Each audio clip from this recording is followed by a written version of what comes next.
Pada kesempatan kali ini, saya akan menyampaikan sosialisasi tentang implementasi benefit kesehatan bagi pekerja BRI dengan mekanisme asuransi kesehatan. Sebelumnya, Bapak Ibu, saya sarankan untuk membaca terlebih dahulu Surat Kantor Pusat B400 Dir HCS 03 2020 tanggal 6 Maret 2020 agar lebih memahami tentang mekanisme asuransi kesehatan ini. Untuk ketentuan benefit kesehatan BRI, terdapat dua fasilitas benefit kesehatan bagi pekerja tetap BRI dan keluarganya, yaitu yang pertama, Jaminan Kesehatan Nasional JKN atau BPJS Kesehatan, dan Jaminan Pemeliharaan Kesehatan JPK atau Self Cover BRI. Untuk pelayanan kesehatannya meliputi untuk JKN, rawat jalan, yaitu pengobatan pada dokter umum, imunisasi, KB, dan lain-lain. Kemudian rawat inap, layanan kesehatan lainnya sesuai ketentuan BPJS Kesehatan. Untuk pelayanan kesehatan pada JPK, meliputi rawat jalan tingkat lanjut atau pengobatan pada dokter spesialis, kemudian rawat inap, pelayanan khusus, gawat darurat. Untuk benefit kesehatan BRI, kita masih mengacu pada SK Direksi S21 tahun 2004 dan SK Direksi S29 tahun 2013, di mana ada perubahan tentang tarif kacamata dan ribat kesehatan. Kemudian Surat Direksi B763 tahun 2015 tentang penyesuaian manfaat perawatan gigi sebesar 75% dan pengobatan anak ketiga 95% untuk rawat jalan dan 95% untuk rawat inap. Kemudian SK Direksi 149 tahun 2015 tentang implementasi JKN. Kemudian Surat Direksi B1199 tahun 2015 OOB JKN. Kemudian Surat Direksi B01 tahun 2018 tentang penggantian hak anak tertanggung. Surat-surat tersebut Bapak Ibu dapat di-download di Pustaka SDM di sistem aplikasi Bristar. Selama ini, JPK diberikan dalam bentuk penggantian biaya pengobatan atau tanpa plafon tahunan. Untuk rawat inap atau perawatan pengobatan lainnya yang memerlukan fasilitas rawat inap, operasi persalinan, itu penggantiannya adalah 95%. Kemudian, untuk rawat jalan, pemeriksaan atau pengobatan penyakit kronis, pemeriksaan kehamilan, pengobatan oleh dokter spesialis, pengobatan anak autis, pengobatan di UGD, itu 90%. Kemudian untuk pembelian alat bantu dan alat ganti, pengobatan di luar negeri, pemeriksaan dan atau pengobatan oleh dokter gigi, itu 75%. Kemudian untuk penggantian kacamata untuk frame 600.000, lensa 400.000, dan untuk pengobatan mata adalah 95%. Selama ini, benefit kesehatan bagi pekerja BRI mempunyai beberapa permasalahan, seperti perbedaan standar layanan antara unit kerja. Kemudian, pekerja harus terlebih dahulu menggunakan uang pribadi. Kemudian, keterbatasan data yang dimiliki perusahaan terkait benefit kesehatan. Kemudian, berdasarkan hasil survei total 18 dari 23 bank menggunakan asuransi, sedangkan untuk BRI belum menggunakan asuransi. Kemudian, beban pengelolaan administrasi di unit kerja cukup tinggi. Kemudian yang terakhir, potensi terjadinya lonjakan biaya kesehatan pada suatu periode tertentu. Untuk meningkatkan kualitas benefit kesehatan bagi pekerja BRI dalam bentuk pelayanan pengobatan secara cashless serta mendapatkan standar layanan yang sama sesuai dengan ketentuan JPK BRI, maka perusahaan melakukan penyesuaian ketentuan JPK BRI yang berlaku mulai Maret 2020 atau selambat-lambatnya 1 April 2020. Jadi begini, Bapak Ibu masih bisa menginput reimbas kesehatan pada aplikasi Bristar untuk kwitansi yang tanggalnya sampai dengan 31 Maret 2020. Untuk kwitansi yang tanggalnya 1 April 2020 ke atas, Bapak Ibu sudah tidak bisa menginput pada aplikasi reimbas kesehatan di sistem Bristar, tetapi harus reimbas pada aplikasi Brilliant Health. Maka BRI bekerja sama dengan BriLife. Untuk pengobatan rawat jalan tingkat lanjutan, pengobatannya tetap ditanggung melalui mekanisme self-cover oleh perusahaan. Untuk kegiatan administrasi benefit yang sebelumnya dilakukan oleh unit kerja, kedepannya akan dilakukan oleh administrator pihak ketiga. Kemudian, tanpa plafon tahunan dan dilakukan dengan bekerja sama dengan third party administrator atau TPA, yaitu Admedika. Kemudian, pembebanan sharing biaya pekerja atas pengobatan rawat jalan sesuai ketentuan langsung diselesaikan langsung oleh pekerja di fasilitas kesehatan terkait. Kemudian, atas pengobatan rawat jalan tingkat lanjutan, peserta JPK BRI tersebut tetap menjadi beban masing-masing unit kerja.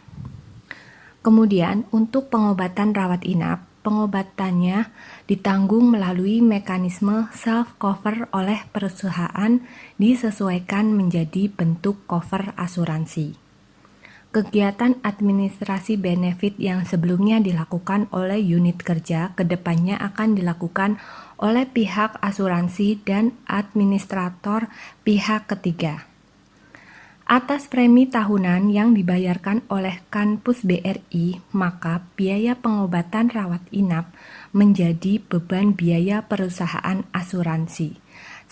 Selanjutnya, premi asuransi tersebut di-breakdown ke setiap unit kerja dan menjadi beban unit kerja. Selanjutnya, plafon biaya pertanggungan rawat inap masing-masing peserta diatur dengan menggunakan mekanisme sebagai berikut. Untuk corporate title Executive Vice President kelas kamar VIP A, plafon tahunannya 375 juta. Kemudian Vice President kelas kamar VIP B, plafon tahunannya 300 juta. Untuk asisten Vice President dan Senior Manager kelas kamar 1A, plafon tahunannya 180 juta. Untuk manajer dan asisten manajer kelas kamar 1B, plafon tahunannya 120 juta. Untuk officer kelas kamar 2A, plafon tahunannya 78 juta. Untuk asisten kelas kamar 2B, plafon tahunannya 50 juta. Plafon pertanggungan rawat inap mengacu pada corporate title peserta dan berlaku selama 1 tahun sejak kepesertaan. Plafon tahunan berlaku untuk masing-masing peserta, bukan per keluarga. Jadi, untuk pekerja, plafonnya seperti untuk corporate title assistant, plafon tahunannya 50 juta. Untuk istrinya juga mendapatkan plafon tahunan 50 juta. Untuk anaknya juga mendapat plafon tahunan 50 juta dan seterusnya. Dan tidak dapat digabungkan antara anggota keluarga yang telah mencapai batas plafon dengan anggota keluarga yang masih memiliki kelonggaran plafon. Sepanjang pengobatan rawat inap yang dilakukan peserta tidak melebihi total plafon tahunan, maka pekerja tidak dikenakan sharing biaya. Bagaimana apabila plafon tahunan pekerja terlewati? Biaya rawat inap atas peserta yang bersangkutan tetap ditanggung oleh perusahaan dan atas kelebihan biaya tersebut pekerja dibebankan sharing biaya sesuai dengan ketentuan atau kepada pekerja yang menggunakan pekerja dapat menggunakan dana buffer dari perusahaan. Tentunya sesuai dengan ketentuan, yaitu 95% beban BRI dan 5% beban pekerja. Kemudian untuk dana tunai harian, peserta yang menjalani rawat inap menggunakan JKN atau BPJS Kesehatan dan tidak melakukan klaim biaya kepada pihak asuransi, maka dapat mengajukan dana tunai harian yang besarannya untuk Corporate Title Executive Vice President, dana tunai hariannya per hari adalah 1 juta. Untuk Vice President itu 800.000 per hari. Untuk Asisten Vice President dan Senior Manager itu 600.000 per hari. Untuk Manager dan Asisten Manager itu 400.000 per hari. Untuk Officer 300.000 per hari. Untuk Asisten 200.000 per hari. Jadi pekerja jika menggunakan BPJS dan itu ada pilihan. Silahkan untuk mengeklaim biaya kepada pihak asuransi atau mengajukan dana tunai harian ke pihak asuransi. Jadi di sini ada 2 pilihan. Nanti di mana yang lebih besar pekerja berhak untuk memilih mengajukan yang mana. Untuk ketentuan dana tunai harian, pekerja bisa mengajukan dana tunai harian hanya apabila pekerja menggunakan fasilitas BPJS Kesehatan. Apabila menggunakan asuransi pasangan, maka pekerja tidak dapat mengajukan dana tunai harian. Namun, apabila pekerja setelah mengajukan pengobatan dengan asuransi lain, tetapi masih ada tagihan, maka pekerja dapat mengajukan dana tunai harian. Mekanisme pelayanan rawat jalan, untuk mekanisme pelayanan tetap sesuai dengan ketentuan BRI. Tetap self-cover oleh BRI dan tanpa plafon tahunan. Pelayanan dengan menggunakan kartu peserta untuk meminimalisir reimbursement. Tambahan benefit kepada pekerja dan perusahaan. Untuk pekerja, mengurangi potensi reimburse dan atau dana talangan pada layanan rawat jalan. Yang kedua, penghilangan sharing biaya rawat inap sebesar 5% selama sesuai plafon tahunan. Kemudian yang ketiga, peningkatan standar pelayanan. Pelayanan yang dilakukan oleh profesional pihak ketiga.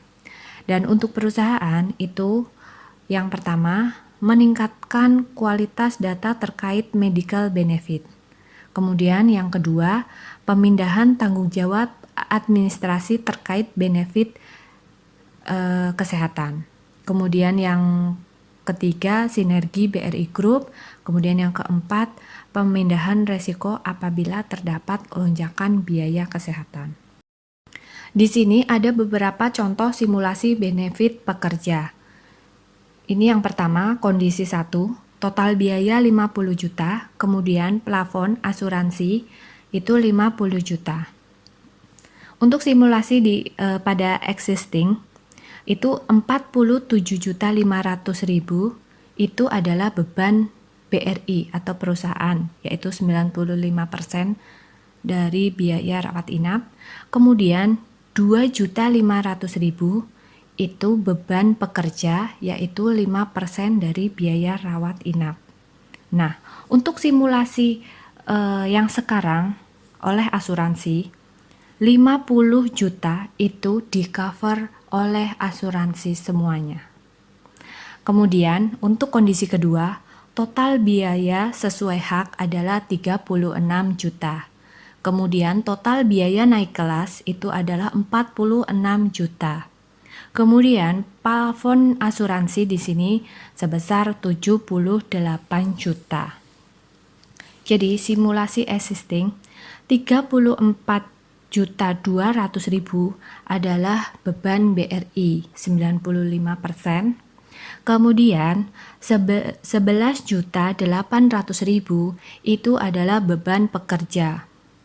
Itu berasal dari selisih dari kenaikan kelas yaitu 10 juta, kemudian 5% sebesar 1.800.000 beban pekerja. Jadi beban pekerja totalnya 11.800.000. Untuk simulasi menggunakan asuransi, 36 juta itu di cover oleh asuransi. Kemudian 10 juta selisih kenaikan kelas itu adalah beban pekerja. Kemudian contoh kondisi 3. Total biaya 200 juta. Plafon asuransi 100 juta. Untuk simulasi existing, 190 juta itu adalah beban BRI atau perusahaan sebesar 95%. Kemudian 10 juta itu adalah beban pekerja yaitu 5%. Kemudian untuk simulasi asuransi 100 juta itu di cover oleh asuransi. Kemudian pekerja dapat menggunakan dana buffer sebesar 95 juta itu adalah beban BRI 95%. Kemudian 5% sebesar 5 juta itu adalah beban pekerja. Kemudian pada kondisi 4, total biaya sesuai hak 150 juta. Total biaya naik kelas 175 juta. Plafon asuransi sebesar 120 juta. Pada simulasi existing, 142.500.000 itu adalah beban BRI 95%. Kemudian 32.500.000 adalah beban pekerja 5%. Untuk simulasi asuransinya 120 juta itu di cover oleh asuransi. Kemudian pekerja dapat menggunakan dana buffer sebesar 28.500.000 itu adalah beban perusahaan 95%.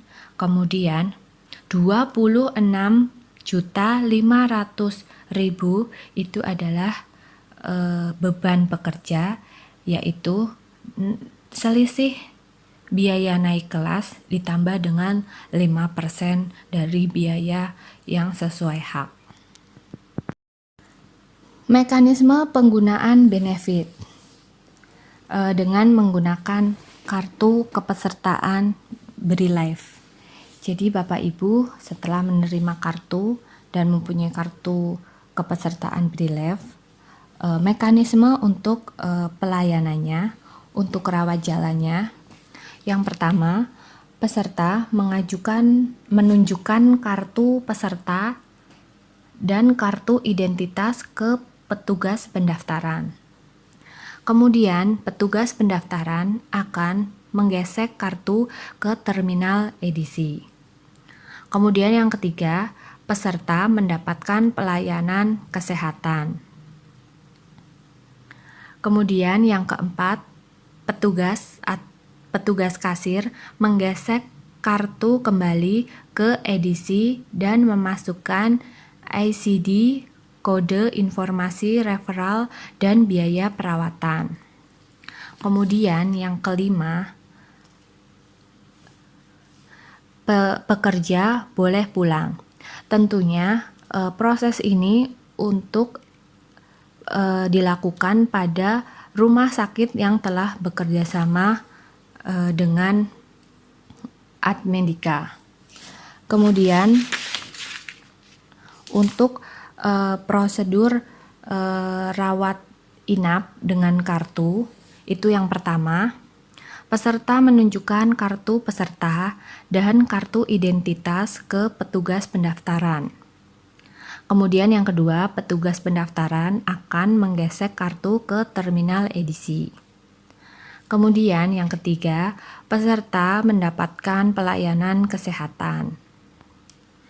Kemudian setelah sembuh dan diizinkan untuk pulang, pekerja langsung pulang tanpa harus membayar biaya pengobatan terlebih dahulu. Tentunya ini dilakukan jika rumah sakitnya bekerja sama dengan Admedika.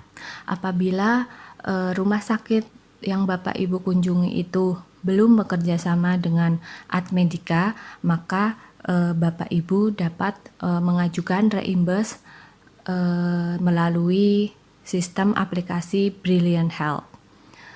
Untuk area Kebumen yang sudah bekerja sama dengan Admedika itu adalah Palang Biru Gombong, PKU Muhammadiyah Gombong, kemudian Rumah Sakit Permata Medika.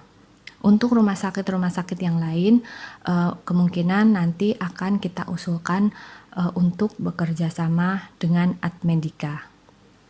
Untuk aplikasi Brilliant Health nanti ada petunjuk untuk bagaimana Bapak Ibu mendownload dan untuk mengajukan e-reimburse-nya. Untuk peranan fungsi HC di sini mendistribusikan kartu, verifikasi kartu, kemudian sosialisasi, kemudian mengadministrasi kartu, kemudian mengupdate data BRI HC sesuai ketentuan. Kemudian untuk pelayanan rawat inap, apabila sistem reimburse karena rumah sakit belum bekerja sama dengan Admedika, maka Bapak Ibu nanti mengajukan permohonannya pada aplikasi Brilliant Health. Nanti di situ ada cara petunjuk-petunjuknya, kemudian nanti mengupload syarat-syaratnya. Setelah pengajuan itu selesai dilakukan di aplikasi Brilliant Health, maka kwitansi atau persyaratan administrasi yang asli segera diserahkan kepada petugas SDM cabang.